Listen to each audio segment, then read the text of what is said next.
खलीफा के हम हैं खलीफा हमारा, वो दिल है हमारा आका हमारा, हमारा हमारा खलीफा हमारा, वो दिल है हमारा आका हमारा, वो दिल है हमारा आका हमारा.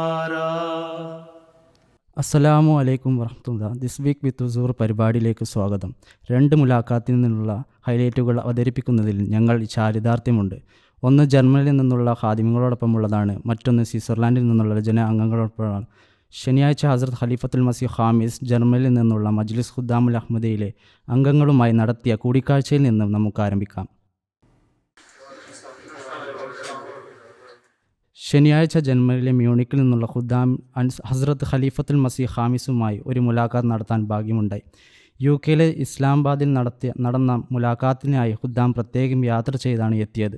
മുലാഖാത്ത് സമയത്ത് ഖാദിമുകൾക്കെല്ലാവർക്കും സ്വയം പരിചയപ്പെടുത്താനും യുവാക്കളെ ബാധിക്കുന്ന വിവിധ ചോദ്യങ്ങൾ ചോദിക്കാനും അവസരം ലഭിച്ചു. അടുത്തിടെ തൻ്റെ ഭാര്യ പിതാവ് രക്തസാക്ഷിത്വം വരിച്ചുവെന്നും അതിൻ്റെ ഫലമായി തൻ്റെ ഭാര്യ ആശങ്കാകുലയും ദുഃഖിതയുമാണെന്ന് ഖാദിമുകളിൽ ഒരാൾ സൂചിപ്പിച്ചു. ഭാര്യയെ ആശ്വസിപ്പിക്കാൻ അദ്ദേഹം ഹസ്രത്ത് ഖലീഫത്തുൽ മസീഹിനോട് ഉപദേശം തേടി. അവൻ അള്ളാഹുവിൻ്റെ പ്രീതി നേടിയെന്ന് എനിക്ക് ഉറപ്പുണ്ട്. ഇന്നലെ ഞാൻ എൻ്റെ സഹാബിയുടെ സംഭവം വിവരിച്ചു. അദ്ദേഹം ഒരു സ്വപ്നം കണ്ടു. അത് ഹസ്രത്ത് അബൂബക്കർ റളിയല്ലാഹു അൻഹു വ്യാഖ്യാനിക്കുകയും അഭിനന്ദനങ്ങൾ, നിങ്ങൾ ഷഹാദത്ത് വരിക്കും എന്ന് പറയുകയും ചെയ്തു. മുൻകാലങ്ങളിൽ ഇത്തരം സംഭവങ്ങൾ നമ്മൾ കണ്ടിട്ടുണ്ട്.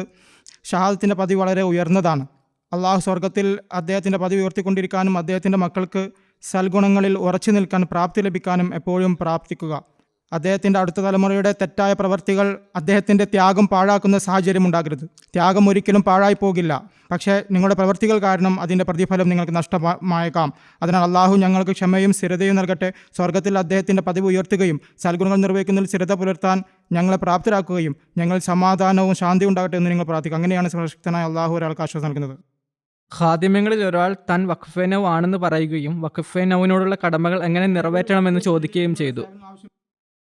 നിലവിൽ വഖഫ് എന്ന നിലയിൽ നിങ്ങളുടെ സേവനം ആവശ്യമില്ലെന്ന് ജമാഅത്ത് പറയുകയാണെങ്കിൽ നിങ്ങൾക്ക് തൽക്കാലം പുറത്തു പോയി ജോലി ചെയ്യുകയും നിങ്ങളുടെ ഒഴിവ് സമയം ജമാഅത്തിന് നൽകുകയും ചെയ്യാം. വാരാന്ത്യങ്ങൾ ജമാഅത്തിന് സമയം നൽകുകയും തബ്ലീഗ് പ്രവർത്തനങ്ങളിൽ ഏർപ്പെടുകയും ചെയ്യുക. ഒന്നാമതായി സ്വയം മെച്ചപ്പെടുത്താൻ ശ്രമിക്കുക. ഒരാൾ വഖഫ് നൗ എന്ന തലക്കെട്ടിൽ മാത്രം സംതൃപ്തനായിരിക്കരുത്, മറിച്ച് ദൈവവുമായി ഒരു ബന്ധമുണ്ടായിരിക്കണം. നിങ്ങളുടെ നമസ്കാരം സംരക്ഷിച്ചു നിർത്തുക, നിങ്ങളുടെ നമസ്കാരത്തിൻ്റെ നിലവാരം ഉയർത്തുക, വിശുദ്ധ ഖുർആൻ പാരായണം ചെയ്യുക, വിശുദ്ധ ഖുർആൻ്റെ വിവർത്തനം വായിക്കുക, അതിൽ കാണപ്പെടുന്ന കൽപ്പനകൾ മനസ്സിലാക്കുക, അവയനുസരിച്ച് പ്രവർത്തിക്കുക. അപ്പോഴാണ് ഒരു വ്യക്തി യഥാർത്ഥ വഖഫ് നൗ ആയിത്തീരുന്നത്. തുടർന്ന് ആ അധ്യാപനം മറ്റുള്ളവരിലേക്കും പ്രചരിപ്പിക്കുക. നിങ്ങളുടെ കടമകൾ നിറവേറ്റുന്നതിനായി തബ്ലീഗ് പ്രവർത്തനങ്ങൾക്കായി മുന്നോട്ട് വരിക. നിങ്ങൾ പുറത്താണ് ജോലി ചെയ്യുന്നതെങ്കിൽ പോലും മറ്റുള്ളവരെ ധാർമ്മികമായി പരിശീലിപ്പിക്കുന്നതിനായി തർബിയത്ത്, തബ്ലീഗ് എന്നിവയുമായി ബന്ധപ്പെട്ട പ്രവർത്തനങ്ങൾക്കായി വാരാന്ത്യങ്ങളിൽ ജമാഅത്തിന് സമയം നൽകുക. നിങ്ങൾ സ്വയം പഠിച്ച കാര്യങ്ങൾ മറ്റുള്ളവരെ പഠിപ്പിക്കുക. കൂടാതെ തബ്ലീഗ് ചെയ്യുകയും അഹമ്മദിയത്തിൻ്റെയും ഇസ്ലാമിൻ്റെയും സന്ദേശം മറ്റുള്ളവർക്ക് പ്രചരിപ്പിക്കുകയും ചെയ്യുക. മനസ്സിലായോ? ഹുസൂർ, മ്യൂണിക്കിലെ പള്ളിയിൽ നിന്ന് താരതമ്യേന അകലെയാണ് ഞങ്ങൾ ജീവിക്കുന്നത് എന്നതാണ് ഖുദ്ദാം നേരിടുന്ന പ്രധാന വെല്ലുവിളി. ഇതെങ്ങനെയാണ് ഞങ്ങൾ പരിഹരിക്കുക? ഒരു നേരമെങ്കിലും നമസ്കരിക്കാൻ പള്ളിയിലെത്തുക എന്ന് അവരോട് പറയൂ. ഇനി തീരെ ദരിദ്രരും യാത്രാദൂരം കാരണം താങ്ങാൻ കഴിയാത്തവരുമാണെങ്കിൽ, അടുത്ത് ഒരുമിച്ച് താമസിക്കുന്നവരോട് പള്ളിയിൽ വരാൻ ബുദ്ധിമുട്ടാണെങ്കിൽ ഒരു വീട്ടിൽ നമസ്കാര കേന്ദ്രം ഉണ്ടാക്കി അവിടെ ഒത്തുചേർന്ന് നമസ്കരിക്കാൻ പറയുക. ജമാഅത്തെ നമസ്കാരത്തിലേക്ക് ശ്രദ്ധ ഉണ്ടായിരിക്കേണ്ടതാണ്. അവർ വളരെ അകലെയാണ് താമസിക്കുന്നതെങ്കിൽ പരസ്പരം അടുത്ത് താമസിക്കുന്ന ആളുകൾ അവരുടെ സ്വന്തം ഗ്രൂപ്പുകൾ രൂപീകരിച്ചുകൊണ്ട് ജമാഅത്തായി നമസ്കരിക്കട്ടെ. റബ്വ ഒരു ചെറിയ പട്ടണമാണ്. ഒരറ്റത്ത് നിന്ന് മറ്റേ അറ്റത്തേക്ക് ഏകദേശം 1.5 മൈൽ ദൂരമേ ഉള്ളൂ. ഒരാൾ നടന്നു പോവുകയാണെങ്കിൽ 30-45 മിനിറ്റ് കൊണ്ട് റബ്വ മുഴുവൻ നടന്നെത്താൻ കഴിയും. നഗരത്തിൻ്റെ ആകെ വീതിയും അത്ര തന്നെയാണ്. ഇതൊക്കെയാണെങ്കിലും റബ്വയിൽ ഓരോ മുഹല്ലയിലും ഒരു പള്ളിയുണ്ട്. റബ്വയിൽ ഏകദേശം 50-60 പള്ളികളുണ്ട്. അടുത്തടുത്ത് താമസിക്കുന്നവർക്കായി അവ നിർമ്മിച്ചിരിക്കുന്നു. ഇപ്പോൾ നിങ്ങൾക്ക് ഇവിടെ അങ്ങനെ പള്ളികൾ നിർമ്മിക്കാൻ കഴിയില്ല, പക്ഷേ നിങ്ങൾക്ക് സ്വന്തമായി കേന്ദ്രം ഉണ്ടായിരിക്കാം. മുലാഖാത്ത് അവസാനിച്ചപ്പോൾ ഹുസൂറിനൊപ്പം ഫോട്ടോ എടുക്കാൻ ഖുദ്ദാമിന് അവസരം ലഭിച്ചു.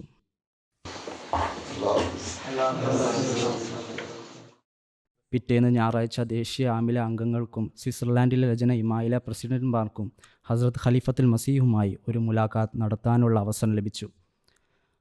ആമില അംഗങ്ങൾക്കെല്ലാം അതത് ഉത്തരവാദിത്തങ്ങൾ അവതരിപ്പിക്കാനും അവരുടെ പ്രവർത്തനങ്ങളുമായി ബന്ധപ്പെട്ട് ഹുസൂറിൻ്റെ മാർഗനിർദ്ദേശം തേടാനും അവസരം ലഭിച്ചു.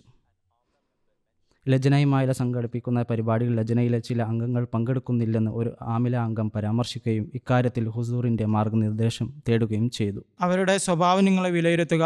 അവർ ജനിച്ചതും വളർന്നതും അവിടെയാണ്. അവരുടെ സ്വഭാവം എങ്ങനെയാണെന്നും അവർക്ക് ഏതുതരം പരിപാടികൾ വേണമെന്നും ഉറപ്പുവരുത്തുക. അവർ തർബിയത്ത് പരിപാടികൾക്ക് പദ്ധതിയിടുകയാണെന്നും അവർ ഏതുതരം പരിപാടികൾ ആസൂത്രണം ചെയ്യണമെന്നും അവരുടെ ലജന അംഗങ്ങളോട് ചോദിക്കേണ്ടത് സെക്രട്ടറി തർബിയത്തിൻ്റെ കടമയാണ്. നാസറാത്തിനുള്ള പരിപാടികൾ ആസൂത്രണം ചെയ്യുകയും അവർക്ക് താല്പര്യമുള്ള പരിപാടികൾ എന്തൊക്കെയാണെന്ന് അവരോട് ചോദിക്കുകയും ചെയ്യുക എന്നത് നാസറാത്ത് സെക്രട്ടറിയുടെ ചുമതലയാണ്. അതിനാൽ അവരുടെ താല്പര്യം അടിസ്ഥാനമാക്കിയ പരിപാടികൾ ആസൂത്രണം ചെയ്യുക. ഈ രീതിയിൽ അവർ ജമാഅത്തി പരിപാടികൾ താല്പര്യം കാണിക്കുന്ന ക്രമമാണ് മറ്റു കാര്യങ്ങൾ നിങ്ങളുമായി സഹകരിക്കുകയും ചെയ്യും. ഞാൻ സെക്രട്ടറി തർബിയത്തായി സേവനമനുഷ്ഠിക്കുന്നു. എല്ലാ മാസവും ഞങ്ങൾ നമസ്കാരത്തെക്കുറിച്ചും വിശുദ്ധ ഖുർആൻ പാരായണത്തെക്കുറിച്ചും വെള്ളിയാഴ്ച ഖുതുബയെ കേൾക്കുന്നതിനെക്കുറിച്ചും പരിശോധന നടത്താറുണ്ട്. ഞങ്ങൾ റിപ്പോർട്ട് എടുക്കുമ്പോൾ ഇത് തങ്ങൾക്കും ദൈവത്തിനും ഇടയിലുള്ള കാര്യമാണ്, എന്തിനാണ് ഞങ്ങളെ നിരന്തരം ശല്യപ്പെടുത്തുന്നത് എന്ന് അവർ ചോദിക്കുന്നു. അതിനാൽ ഹുസൂർ ഇത്തരം ആളുകളെക്കുറിച്ചുള്ള തർബിയത്ത് എങ്ങനെ നടത്തും?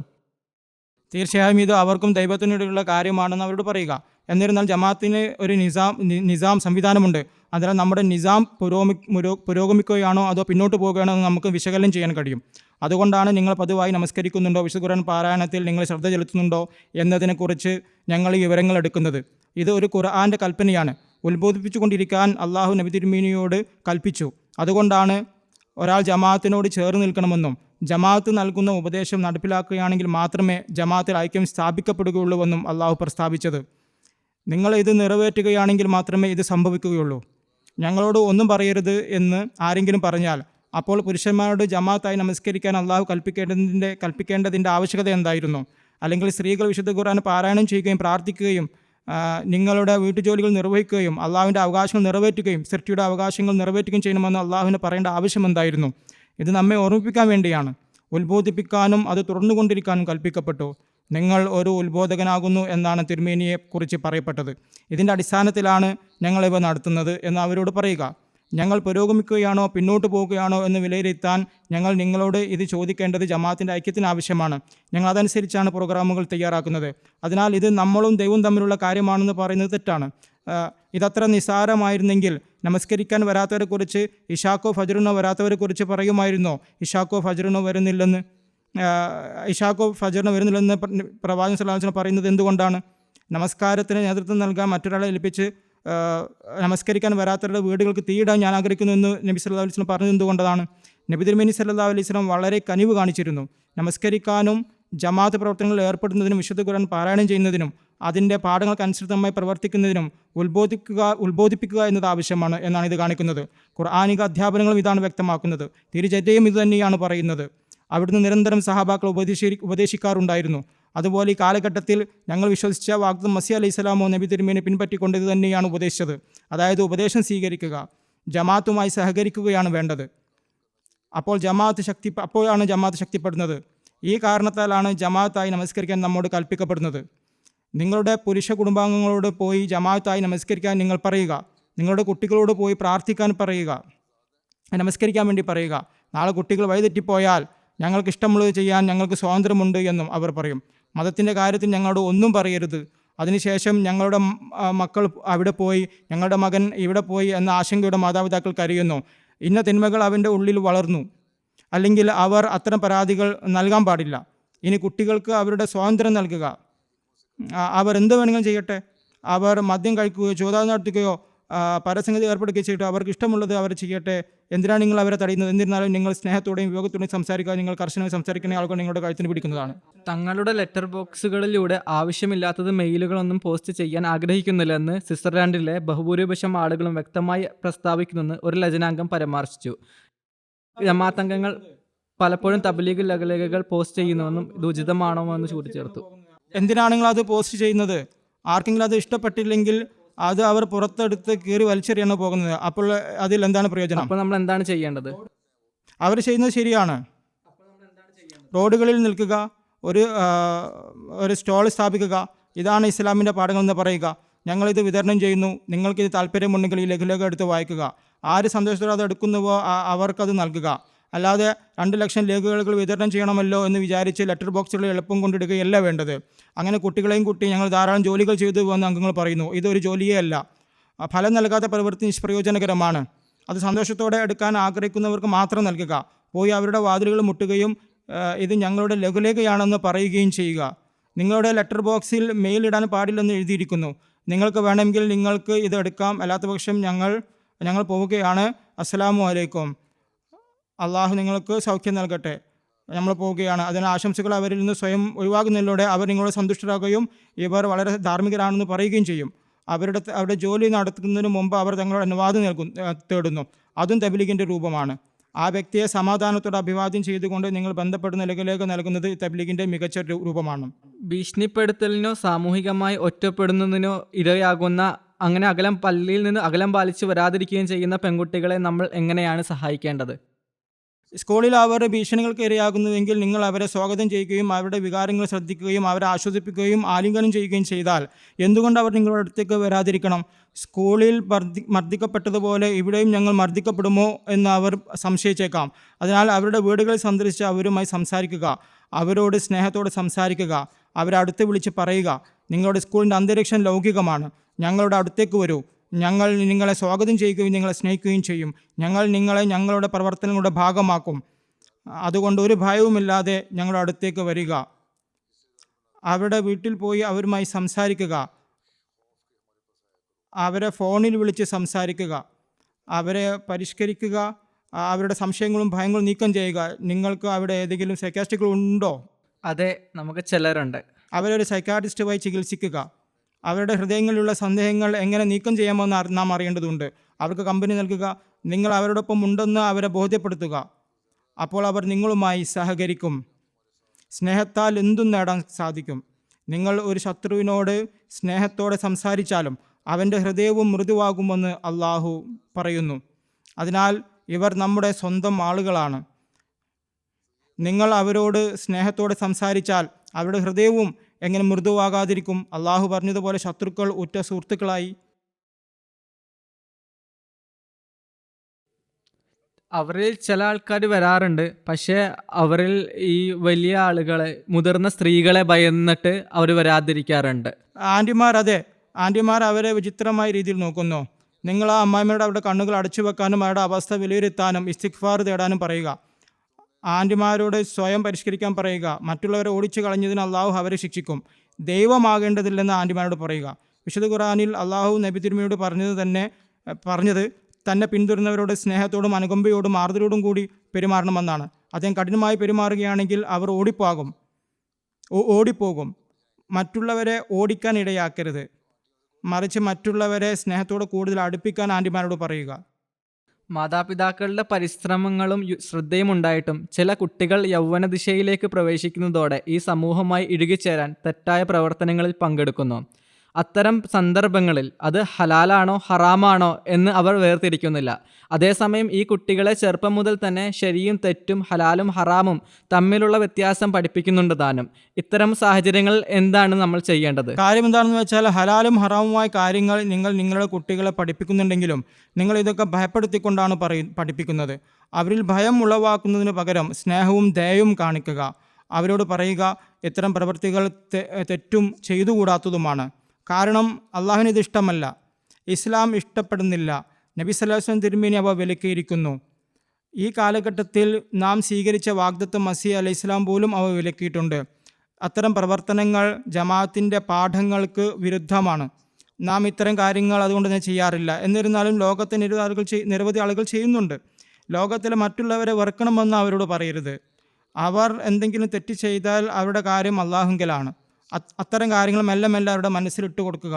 പ്രത്യേകിച്ചും ഒരു പെൺകുട്ടിക്കോ ആൺകുട്ടിക്കോ 15 വയസ്സ് തികയുമ്പോൾ, പ്രത്യേകിച്ച് ആൺകുട്ടികൾക്ക് പുറത്ത് കൂടുതൽ എക്സ്പോഷർ ലഭിക്കുന്നു. ഈ തിന്മകളെക്കുറിച്ച് നിങ്ങൾ അവരോട് പറയുകയും അവയിൽ നിന്ന് വിട്ടുനിൽക്കണം, ഉപദേശിക്കുകയും വേണം. മക്കളെ തങ്ങളിലേക്ക് അടുപ്പിക്കുകയും ഉപദേശിക്കുകയും ചെയ്യുന്നത് പിതാക്കന്മാരുടെ കടമയാണ്. ഒരു പിതാവ് നമസ്കരിക്കുന്നില്ലെങ്കിൽ പകരം കൂട്ടുകാരുമായി ചേർന്ന് സമയം പാഴാക്കുകയോ വീട്ടിൽ ഇൻ്റർനെറ്റിൽ വ്യർത്ഥമായ പ്രോഗ്രാമുകൾ കണ്ടുകൊണ്ടിരിക്കുകയോ ആണെങ്കിൽ അയാൾ തൻ്റെ കുട്ടികളിൽ എന്ത് സ്വാധീനം ചെലുത്താനാണ്? നിങ്ങൾ ആദ്യം നിങ്ങളുടെ വീടിൻ്റെ അന്തരീക്ഷം ശുദ്ധമാക്കുക. നിങ്ങളുടെ ഉപദേശം ഒന്നും പ്രവൃത്തി മറ്റൊന്നുമാണെങ്കിൽ കുട്ടികൾ ചിന്തിക്കും, ശരി ഞങ്ങളും തോന്നിയതുപോലെ ചെയ്യുന്നതാണ് എന്ന്. ആദ്യം സ്വയം വിലയിരുത്തുക. ഭാര്യാഭർത്താക്കന്മാർ വീട്ടിൽ ഇസ്ലാമിക അധ്യാപനങ്ങൾ അനുസരിച്ച് ജീവിക്കുന്നുണ്ടോ? നിങ്ങളുടെ വീട്ടിലെ ജീവിത രീതിയും സാമൂഹിക ജീവിതവും ശുദ്ധമാണോ? അങ്ങനെയാണെങ്കിൽ അത് നിങ്ങളുടെ കുട്ടികളിൽ നല്ല സ്വാധീനം ചെലുത്തും. അല്ലാത്ത പക്ഷം ഒരാൾ അവരുടെ കുട്ടികൾക്ക് ഉപദേശം നൽകരുത്. നിങ്ങൾ സ്വയം ചെയ്യാത്തതിന് നിങ്ങൾ ഉപദേശം നൽകരുതെന്ന് അള്ളാഹു വിശുദ്ധ ഖുർആനിൽ പറയുന്നു. ദൈവത്തിൽ നിന്നും മതത്തിൽ നിന്നും അകന്നു പോയെങ്കിലും ശാസ്ത്രത്തിലും സാങ്കേതിക വിദ്യയിലും പാശ്ചാത്യർ ആധിപത്യം പുലർത്തുന്നു. ഇത് അവർക്ക് സർവശക്തനായ അള്ളാഹുവിൽ നിന്നുള്ള അനുഗ്രഹമാണോ അതോ പരീക്ഷണമാണോ? ഇക്കാര്യത്തിൽ നമ്മുടെ കുട്ടികളെ പഠിപ്പിക്കുന്നതിനും ധാർമ്മികമായി പരിശീലിക്കുന്നതിനുമുള്ള ഏറ്റവും വിവേകപൂർണമായ മാർഗം ഏതാണ്? അള്ളാഹു ഇത് പ്രസ്താവിക്കുകയും നബി സല്ലല്ലാഹു അലൈഹി വസല്ലം തിരുമേനി ഇത് വിശദീകരിക്കുകയും ചെയ്തിട്ടുണ്ട് എന്നതാണ് വസ്തുത. ഈ ലൗകിക രാഷ്ട്രങ്ങളുണ്ടല്ലോ, അതായത് ദജ്ജാൽ, അവരുടെ വലത് കണ്ണ് വളരെ ദുർബലവും ഇടത് കണ്ണ് വളരെ ശക്തവുമായിരിക്കും. ഇടത് കണ്ണ് എന്നത് ലൗകികതയാണ്, ബിസിനസ്, ശാസ്ത്രം തുടങ്ങിയവ. അവർ ഇതിൽ മികവ് പുലർത്തും. അവർ മികവ് പുലർത്തുന്നുമുണ്ട്. താൻ അവർക്ക് നിരവധി കാര്യങ്ങൾ നൽകുമെന്നും എന്നാൽ തെറ്റുകൾ ചെയ്യുന്നവർ ശിക്ഷിക്കപ്പെടുമെന്നും അള്ളാഹു പറഞ്ഞു. ഈ ലോകത്തിലല്ലെങ്കിൽ അടുത്ത ജീവിതത്തിൽ അള്ളാഹു അവരെ ശിക്ഷിക്കും. അവരെ എങ്ങനെ കൈകാര്യം ചെയ്യുമെന്ന് ഞങ്ങൾക്കറിയില്ല. കൂടാതെ വലത് കണ്ണ് ദീനിനെ സംബന്ധിച്ച അറിവാണ് സൂചിപ്പിക്കുന്നത്. ഇക്കാര്യത്തിൽ ഈ അധ്യാപനങ്ങൾ പിന്തുടരുകയാണെങ്കിൽ ഈ ലോകത്തും പരലോകത്തും താൻ അവർക്ക് പ്രതിഫലം നൽകുമെന്ന് അള്ളാഹു മുസ്ലിങ്ങൾക്ക് വാഗ്ദാനം ചെയ്തിട്ടുണ്ട്. നിങ്ങൾ നിങ്ങളുടെ വിശ്വാസത്തിൽ ഉറച്ചു നിൽക്കുന്നു അല്ലേ? അള്ളാഹു നിങ്ങളെ അനുഗ്രഹിക്കുകയും ലൗകിക അർത്ഥത്തിൽ നിങ്ങൾക്ക് പ്രതിഫലം നൽകുകയും ചെയ്തിരിക്കുന്നു.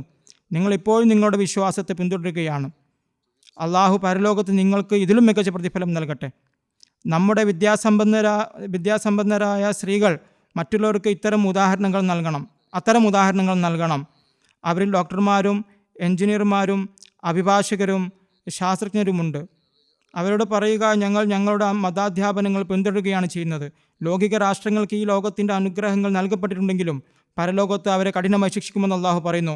മറുവശത്ത് ഏതെങ്കിലും മേഖലയിൽ ചെന്ന് കഠിനാധ്വാനം ചെയ്യുന്ന ഒരു വിശ്വാസിക്ക് അള്ളാഹുമായി ഒരു ബന്ധമുള്ളതിനാൽ കുറഞ്ഞ പരിശ്രമത്തിന് പോലും പ്രതിഫലം നൽകും. അല്ലെങ്കിൽ കുറഞ്ഞ പരിശ്രമത്തിൽ പോലും അവൻ കൂടുതൽ ഫലം നൽകും. കൂടാതെ മറ്റുള്ളവർക്ക് ലഭിക്കാത്ത അപാരമായ ആനന്ദവും അവൻ പരലോകത്ത് കണ്ടെത്തും. ഈ രീതിയിലാണ് നിങ്ങൾ ഇത് അറിയിക്കേണ്ടത്. ലൗകിക ജനങ്ങൾക്ക് ലൗകിക വിജയം നൽകുമെന്ന് അള്ളാഹു പറഞ്ഞിട്ടുണ്ട് എന്നതാണ് വസ്തുത. അതനുസരിച്ച് അവൻ അവർക്ക് ലൗകിക വിജയം നൽകുന്നു. ഈസാ നബി അലൈഹിസ്സലാം തൻ്റെ ജനതയ്ക്ക് ഭക്ഷണം ആവശ്യപ്പെട്ടപ്പോൾ താൻ അവർക്ക് ഭക്ഷണം നൽകുമെന്നും കുറ്റവാളികളെ കഠിനമായി ശിക്ഷിക്കുമെന്നും സർവശക്തനായ അള്ളാഹു പറഞ്ഞു. ഈ ശിക്ഷ നമ്മുടെ മുന്നിൽ നാം കാണുന്നു. അതായത് മഞ്ഞുവീഴ്ചകൾ, ലോസ് ആഞ്ചൽസിലെ തീപിടുത്തങ്ങൾ, മറ്റ് കൊടുങ്കാറ്റുകൾ മുതലായവ.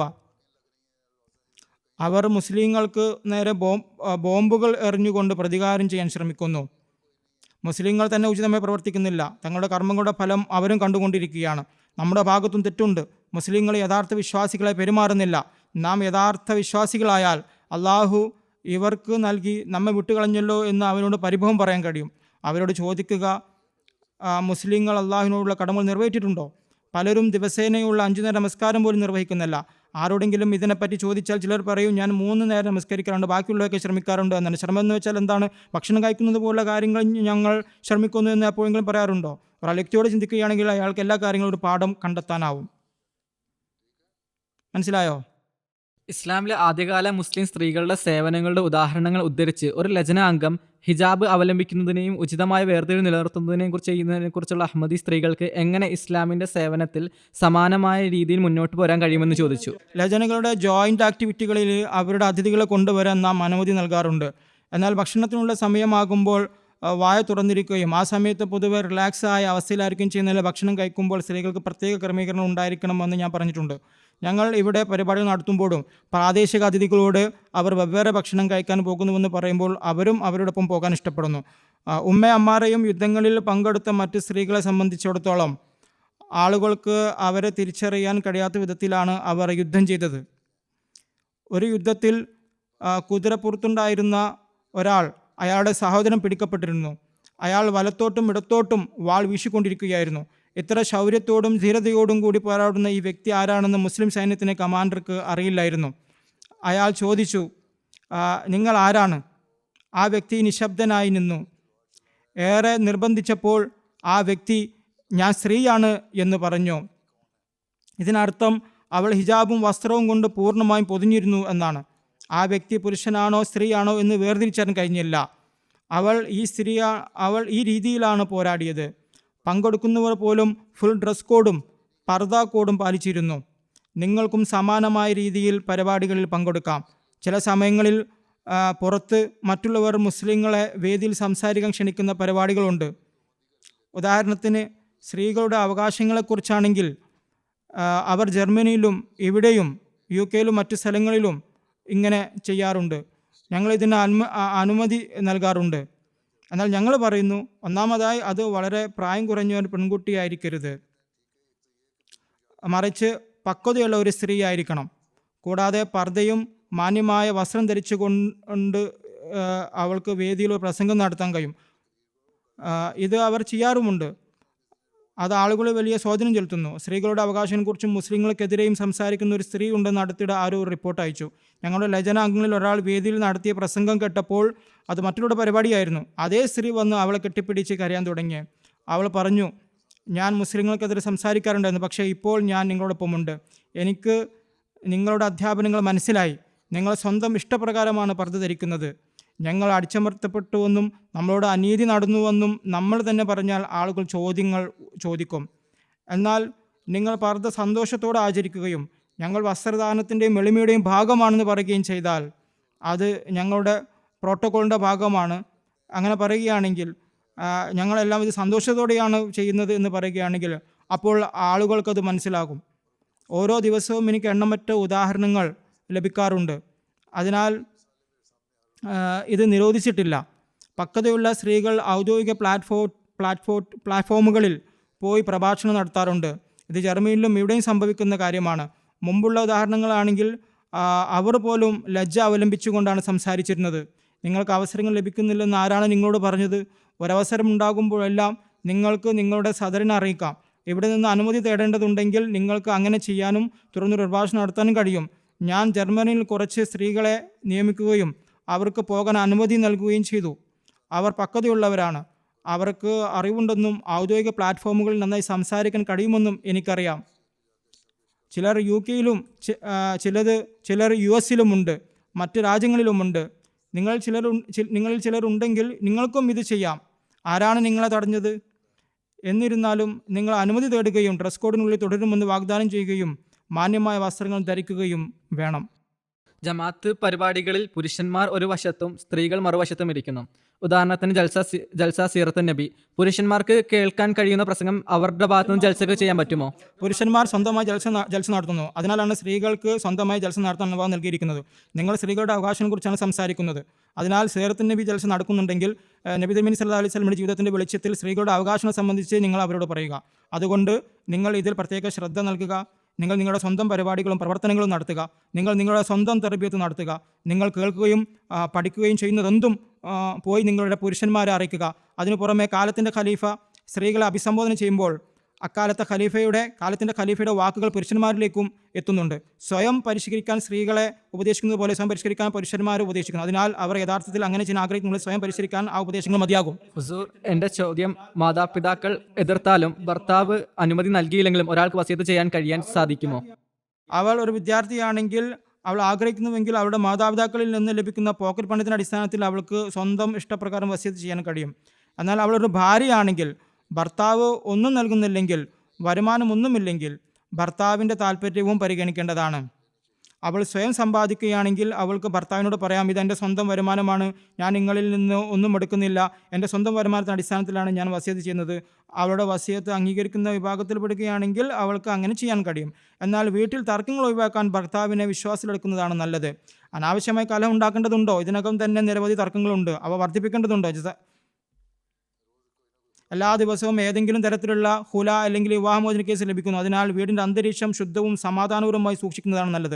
ഭർത്താവിന് വിശ്വാസത്തിലെടുത്ത ശേഷം അത് ചെയ്യുക. അദ്ദേഹത്തോട് പറയുക, ഞാൻ നിങ്ങളിൽ നിന്നൊന്നും എടുക്കുന്നില്ല, ഞാൻ അതെൻ്റെ സ്വന്തം വരുമാനത്തിൽ നിന്ന് എടുക്കുന്നത്. നിങ്ങൾക്ക് എന്താ പ്രശ്നം?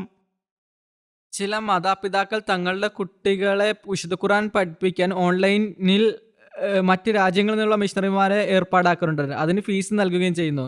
ഇത് ജമാഅത്തിന് അനുമതിയുണ്ടോ? വിശുദ്ധ ഖുർആൻ പഠിപ്പിക്കാൻ ഫീസ് ഈടാക്കരുത്. ഞാനിത് പലതവണ നിരോധിച്ചിട്ടുണ്ട്. അത് വാങ്ങുന്നവരെക്കുറിച്ച് റിപ്പോർട്ട് ചെയ്യുക. ശരിയായ ഉച്ചാരണം, വ്യാകരണ നിയമങ്ങൾ അല്ലെങ്കിൽ ശരിയായ പാരായണം പഠിപ്പിക്കുന്ന ഒരാളെ നിങ്ങൾ നിയമിക്കുകയാണെങ്കിൽ അത് അവരുടെ ഇഷ്ടമനുസരിച്ച് ചെയ്യാവുന്നതാണ്. എന്നാൽ പണം വാങ്ങുന്നത് തെറ്റാണ്. ഈ ചുമതലക്കായി ജമാഅത്ത് നിയമിച്ച ഒരാൾ ഒഴികെ അവർ അത് ഏറ്റെടുക്കരുത്. അവർ മാതാപിതാക്കൾ സന്തോഷത്തോടെ അത് നൽകിയാൽ, അങ്ങനെയാണെങ്കിലോ ഒരാൾ സന്തോഷത്തോടെ സമ്മാനമായി നൽകിയാൽ അവർക്കത് നൽകാം. അവർ മുൻകൂട്ടി ഒരു ഫീസ് നിർണ്ണയിക്കരുത്. ഹുസൂർ, തർബിയത്തിനെ കുറിച്ച് നിങ്ങൾ പറഞ്ഞതിനെക്കുറിച്ച് എനിക്കൊരു ചെറിയ ചോദ്യമുണ്ട്. ചെറുപ്പക്കാരായ സ്ത്രീകളുമായി കൂടിയാലോചിച്ച് പരിപാടികൾ രൂപീകരിക്കണം. അങ്ങനെ അവരുടെ ബന്ധം ശക്തിപ്പെടുത്തുകയും അവർ ആ പരിപാടികൾ ചേരുകയും അവർ അതിൽ താല്പര്യം വളർത്തുകയും ചെയ്യും. ഞങ്ങൾ അതിൽ വളരെയധികം പ്രവർത്തിക്കുകയും വളരെ കഠിനമായി ശ്രമിക്കുകയും ചെയ്തു. പക്ഷേ ഞങ്ങൾ അവരുടെ സാധ്യത ഉറപ്പാക്കാൻ കഴിയുന്നില്ല. അവരുമായി വ്യക്തിപരമായ ബന്ധം സ്ഥാപിക്കുക, പൊതുയോഗം നടക്കുമ്പോൾ അവർക്ക് താല്പര്യമുള്ള അത്തരം പ്രവർത്തനങ്ങൾ സൃഷ്ടിക്കുക, അത്തരം പ്രവർത്തനങ്ങൾ ഉണ്ടാക്കുക. അവർ വിദ്യാസമ്പന്നരായ പെൺകുട്ടികളാണെങ്കിൽ ഏതെങ്കിലും വിഷയത്തിൽ ഒരു സെമിനാർ നടത്തുക. ലജന ഇവിടെ ഉണ്ടാക്കിയതുപോലെ നിങ്ങളൊരു ബുക്ക് ക്ലബ്ബ് സംഘടിപ്പിക്കുക. നിങ്ങൾ ചർച്ചകൾ നടത്തുക. വിദ്യാസമ്പന്നരായ സ്ത്രീകൾക്കായി സമകാലിക പ്രശ്നങ്ങളുമായി ബന്ധപ്പെട്ട പരിപാടികൾ ഉണ്ടാക്കുക. മറ്റുള്ളവർക്കായി മീനാ ബസാറുകൾ പോലുള്ള ചില ചെറിയ പരിപാടികൾ നടത്തുക. അതിലവർ പങ്കെടുക്കും. ഇതിനൊപ്പം ഉത്ബോധനം നൽകാൻ കഴിയുന്ന ഒരു ചെറിയ പൊതുയോഗവും നടത്തുക. അതിനാൽ അവരെ ആകർഷിക്കുന്ന തരത്തിലുള്ള പരിപാടികൾ എങ്ങനെ സംഘടിപ്പിക്കാൻ കഴിയുമെന്ന് നോക്കുകയാണ് വേണ്ടത്. പതുക്കെ ജമാഅത്തുമായി അടുപ്പിക്കുക. അപ്പോൾ അവർക്കത് ശീലമാകുന്നതാണ്. സാഹചര്യങ്ങൾക്കനുസൃതമായി നിങ്ങൾ സ്വയം ചിന്തിക്കേണ്ട കാര്യമാണിത്. അവസ്ഥകൾക്കനുസരിച്ച് അന്വേഷിച്ചു കൊണ്ടിരിക്കേണ്ടതാണ്. നിരാശപ്പെടേണ്ട ആവശ്യമില്ല. ശ്രമം തുടരുക. ജസാഖല്ലാഹു ഹുസൂർ. ശ്രമിക്കുക എന്നതാണ് നമ്മുടെ ജോലി. നിങ്ങൾ എവിടെയെങ്കിലും പരാജയപ്പെട്ടാൽ നിങ്ങൾ ശ്രമം അവസാനിപ്പിക്കണമെന്ന് അല്ലാഹു എവിടെയും പറഞ്ഞിട്ടില്ല. നമ്മുടെ ജോലി തർബിയത്തിനും തബ്ലീഗിനും വേണ്ടി പരിശ്രമിക്കുക എന്നുള്ളതാണ്. എളുപ്പമുള്ള വഴികൾ തേടരുത്. യഥാർത്ഥ ജോലി ദുഷ്കരമായ പാതകളിലൂടെ നടക്കുക എന്നുള്ളതാണ്. ഹാജർ കുറവുള്ള അത്തരം പരിപാടികൾ നടത്തേണ്ട എന്നാണ് പറയുന്നത്. അവരോട് പറയുക, ഞങ്ങൾ പരിപാടി നടത്തും, ഞങ്ങൾക്ക് ഹാജർ വർദ്ധിപ്പിക്കണം, നിങ്ങളെല്ലാവരും വരണം. 50 ആളുകളുള്ള ഒരു ജമാഅത്ത് ഉണ്ടെങ്കിൽ 5 പേർ പള്ളി നമസ്കരിക്കാൻ വരുന്നുവെങ്കിൽ നിങ്ങൾ അവിടെ നമസ്കാരം നിർത്തണമെന്നാണ് അള്ളാഹു എപ്പോഴാണ് പറഞ്ഞത്. പിന്നെ പറയുക പള്ളി തന്നെ അടിച്ചു പൊട്ടിക്കുക എന്നായിരിക്കും. ഇവിടുത്തെ നമ്മുടെ പള്ളികളിൽ ചിലപ്പോൾ ചില പ്രദേശങ്ങളിൽ സുഹറിലും അസറിലും 2-3 പൂർവ്വലും ഉണ്ടാകാറില്ല. അതിനാൽ ഇവിടെ സുഹർ നമസ്കാരം നടത്തുന്നത് നമ്മൾ നിർത്തണോ? ഇതൊരു വാദമല്ല. യോഗത്തിന്റെ അവസാനത്തിൽ റിഷ്ടനാത്ത വകുപ്പ് അഭിമുഖീകരിക്കുന്ന ബുദ്ധിമുട്ടുകളെക്കുറിച്ച് സദർ ലജന ഹുസൂറിനോട് മാർഗനിർദ്ദേശം തേടി. നിങ്ങൾ പ്രവർത്തിക്കുമ്പോൾ എല്ലായ്പ്പോഴും ബുദ്ധിമുട്ടുകൾ ഉണ്ടാകും. നിങ്ങൾക്ക് എല്ലാ ദിവസവും ഹൽവ പൂരി പാകം ചെയ്ത് കിട്ടണമെന്ന് പറഞ്ഞ് നിങ്ങൾക്കത് ലഭിക്കില്ല. പ്രവർത്തിക്കണമെങ്കിൽ നിങ്ങൾ പരിശ്രമിക്കണം. ഹൽവ ഉണ്ടാക്കുന്നത് പോലെ ഗോതമ്പ് മുളപ്പിക്കുന്നത് തൊട്ട് ഹൽവ പാചകം ചെയ്യുന്നത് വരെ മുഴുവൻ പ്രക്രിയയിലൂടെ നിങ്ങൾ കടന്നു പോകണം. ചിലപ്പോൾ 5 മുതൽ 10% വരെ ആളുകളുണ്ട്. അവിടെ അവർ ഒരു നല്ല കുടുംബത്തിൽ വിവാഹം കഴിക്കുന്നു. പക്ഷേ വിവാഹം തകരുന്നു. കാരണം അവർ പറയുന്നു അയാൾ യോഗ്യനല്ല, പക്ഷേ ഞങ്ങൾക്ക് ആദ്യം അറിയില്ലായിരുന്നു എന്നൊക്കെ. ഞാൻ എല്ലായ്പ്പോഴും അവരോട് പറയാറുണ്ട്, നിങ്ങളിതൊന്നും മുൻകൂട്ടി കണ്ടെത്തിയിട്ടില്ലേ? ചിന്തിക്കുകയും ആലോചിക്കുകയും പ്രാർത്ഥിക്കുകയും ചെയ്ത ശേഷം അവർ തീരുമാനിക്കേണ്ടതായിരുന്നു. ആരും തികഞ്ഞവരല്ല എന്നതാണ് വാസ്തവം. അതിനാൽ അവർ ഇത് ആദ്യമേ പരിശോധിക്കണം. ഇരുവർക്കും അവരുടേതായ ബലഹീനതകളുണ്ട്. ഈ ബലഹീനതകളുമായി ജീവിക്കുകയാണ് വേണ്ടത്. അവരോട് പറയുക, നിങ്ങൾ പെൺകുട്ടിയിൽ പ്രത്യേക ബലഹീനത കാണുകയോ അല്ലെങ്കിൽ പെൺകുട്ടിയുടെ ആളുകൾക്ക് പുരുഷനൊരു പ്രത്യേക ബലഹീനത കാണുകയും ചെയ്താൽ അവർക്കും അത്തരം ബലഹീനതയില്ലേ? നിങ്ങളിലുമുണ്ട്. ഒരാൾ അവരുടെ അവസ്ഥ സ്വയം നോക്കട്ടെ. ഒരാൾ സ്വന്തം അവസ്ഥയെക്കുറിച്ച് ചിന്തിക്കുന്ന ശീലം വളർത്തിയെടുക്കുകയാണെങ്കിൽ അവർ മറ്റുള്ളവരുടെ ബലഹീനതകൾ കാണുകയില്ല. നമുക്ക് നിരവധി ബലഹീനതകളുണ്ടെങ്കിലും നമ്മൾ നമ്മെ തന്നെ പരിപൂർണരായി കണക്കാക്കുന്നു എന്നതാണ് യഥാർത്ഥ കാരണം. തർബിയത്ത് എന്നാൽ സ്വന്തം അവസ്ഥ അറിയാനുള്ള മനോഭാവം നാം വളർത്തിയെടുക്കണം എന്നാണ് അർത്ഥമാക്കുന്നത്. ഈ ലോകത്ത് ആരും തികഞ്ഞവരല്ല. സമ്പൂർണ്ണ മനുഷ്യൻ ഒരാളെ ഉണ്ടായിരുന്നുള്ളൂ. അത് നബി തിരുമേനി സല്ലല്ലാഹു അലൈഹി വസല്ലം ആയിരുന്നു. ബാക്കിയുള്ളവർക്ക് ബലഹീനതകളുണ്ട്. അതുകൊണ്ട് മറ്റുള്ളവരുടെ ബലഹീനതകൾ നിങ്ങൾ അവഗണിക്കുക. മനസ്സിലായോ? അള്ളാഹു നിങ്ങളെ സംരക്ഷിക്കുമാറാകട്ടെ. നിങ്ങൾക്ക് സമാധാനമുണ്ടാവട്ടെ. കഴിഞ്ഞ വാരാന്ത്യത്തിൽ നടന്ന മുലാഖാത്തുകളുടെ പ്രധാന ആകർഷങ്ങളായിരുന്നു അവ. നമ്മൾ ഇപ്പോൾ നമ്മുടെ അവസാന ഭാഗമായ വെള്ളിയാഴ്ച പ്രഭാഷണങ്ങൾ സംഗ്രഹത്തോടെ അവസാനിപ്പിക്കുന്നു. ഇന്നത്തെ വെള്ളിയാഴ്ച പ്രഭാഷണത്തിൽ ഹുസൂർ അൻവർ വിവിധ യുദ്ധങ്ങളുമായി ബന്ധപ്പെട്ട തിരുമേനി സല്ലല്ലാഹു അലൈഹി വസല്ലമയുടെ സഹാബാക്കളുടെ സംഭവങ്ങളെക്കുറിച്ച് സംസാരിച്ചു. ഖൈബറിലെ ജനങ്ങളുമായി ബന്ധപ്പെട്ട് വിവിധ കരാർ ലംഘനങ്ങൾ തിരുമേനി സല്ലല്ലാഹു അലൈഹി വസല്ലം എല്ലായ്പ്പോഴും ജനങ്ങളോട് അങ്ങേയറ്റം കരുണയും ദയയും പുലർത്തിയത് എങ്ങനെയെന്ന് ഹുസൂർ അൻവർ വിവരിച്ചു. മദീനയിലെ ജൂതന്മാരോ ഖൈബറിലെ ജൂതന്മാരോ ആകട്ടെ, നബി സല്ലല്ലാഹു അലൈഹി വസല്ലം തിരുമേനിക്കും ഇസ്ലാമിനും എതിരായ അവരുടെ ഗൂഢാലോചനകളും വഞ്ചനാപരമായ തന്ത്രങ്ങളും വളരെ അതിരുകവിഞ്ഞിരുന്നു. അവരുടെ തീവ്രമായ അസൂയയും ശത്രുതയും കാരണം നബി സല്ലല്ലാഹു അലൈഹി വസല്ലം തിരുമേനിക്കും ഇസ്ലാമിനും തിരുമേനിയെയും ഇസ്ലാമിനെയും പൂർണ്ണമായി നശിപ്പിക്കാനുള്ള അവരുടെ ശ്രമങ്ങളിൽ അവർ ഒരു വീഴ്ചയും വരുത്തിയിരുന്നില്ല, ഒരു കുറവും വരുത്തിയിരുന്നില്ല. നേരെ മറിച്ച് നബി തിരുമേനി സ്വല്ലല്ലാഹു അലൈഹി വസല്ലം എല്ലായ്പ്പോഴും മദീനയിലെ ജൂതന്മാരോട് ദയ കാണിക്കുകയും അവരുമായി സമാധാന ഉടമ്പടികൾ സ്ഥാപിക്കുകയും ചെയ്തു. അവരവരുടെ ഉടമ്പടികൾ ലംഘിക്കുകയോ അതിൻ്റെ വ്യവസ്ഥകൾ ലംഘിക്കുകയോ ചെയ്യുമ്പോഴെല്ലാം നബി സല്ലല്ലാഹു അലൈഹി വസല്ലം തിരുമേനിയുടെ ആദ്യ പ്രതികരണം അവരോട് ക്ഷമിക്കുക എന്നതായിരുന്നു. അവർ പല അവസരങ്ങളിലും നബി തിരുമേനിയെ കൊല്ലാൻ പോലും ശ്രമിച്ചു. അവരുടെ ഉടമ്പടികൾ ലംഘിച്ചുകൊണ്ട് മദീനയെ ആക്രമിക്കാൻ പോലും അവർ ശത്രുസേനയെ സഹായിക്കുകയുണ്ടായി. അനന്തരഫലമായി ജൂതന്മാർക്ക് വളരെ കഠിനമായ ശിക്ഷ നൽകിയിരുന്നാൽ പോലും അത് ന്യായമാകുമായിരുന്നു. എന്നിരുന്നാലും നബി തിരുമേനി സല്ലല്ലാഹു അലൈഹി വസല്ലമയുടെ അനുകമ്പയുടെയും പാപമോചനത്തിൻ്റെയും പാപപ്പൊറുതിയുടെയും നിലവാരം വളരെ വലുതായിരുന്നു. അദ്ദേഹം അവരുടെ ജീവിതത്തിനും സമ്പത്തിനും സമാധാനവും സുരക്ഷയും നൽകുകയും അവരെ മദീനയിൽ നിന്ന് പുറത്താക്കുകയും ചെയ്തു. അവർക്ക് ആവശ്യമുള്ള സ്വത്തുകൾ അവരോടൊപ്പം കൊണ്ടുപോകാൻ അനുവദിച്ചു. അവരെ നിർബന്ധിക്കുകയും അന്യായമായി പെരുമാറുകയും ചെയ്യുക എന്നതായിരുന്നു നബി തിരുമേനിയുടെ ലക്ഷ്യമെങ്കിൽ മദീനയിലെ ജൂതന്മാരുടെ ആവർത്തിച്ചുള്ള വഞ്ചന കാരണം അദ്ദേഹം ഒരിക്കലും അവരോട് ക്ഷമിക്കുമായിരുന്നില്ല. നബി തിരുമേനി സല്ലല്ലാഹു അലൈഹി വസല്ലമയുടെ ഉദ്ദേശം രക്തച്ചൊരിച്ചിൽ ഉണ്ടാക്കുകയായിരുന്നെങ്കിൽ അദ്ദേഹം ഒരിക്കലും ബനു ഖാൻഖയെയും ബനു നദീറിനെയും മദീനയിൽ നിന്ന് പൂർണ്ണ സംരക്ഷണത്തോടെ പോകാനും അവരുടെ ജീവന് സംരക്ഷണം നൽകാനും അനുവദിക്കുമായിരുന്നില്ല. നബി തിരുമേനി സല്ലല്ലാഹു അലൈഹി വസല്ലമയുടെ ഉദ്ദേശം സമ്പത്ത് നേടുക എന്നതാണെങ്കിൽ അറേബ്യയിലെ ഏറ്റവും സമ്പന്നരായ ആളുകളായി കണക്കാക്കപ്പെട്ടിരുന്ന ബനു നദീറിന് ഒരിക്കലും സ്വർണവും വെള്ളിയും നിറഞ്ഞ വലിയ ചാക്കുകളും ബാഗുകളും മദീനയിലെ പൗരന്മാർക്ക് മുന്നിലൂടെ പ്രദർശിപ്പിച്ചു കൊണ്ടുപോകാൻ അനുവദിക്കില്ലായിരുന്നു.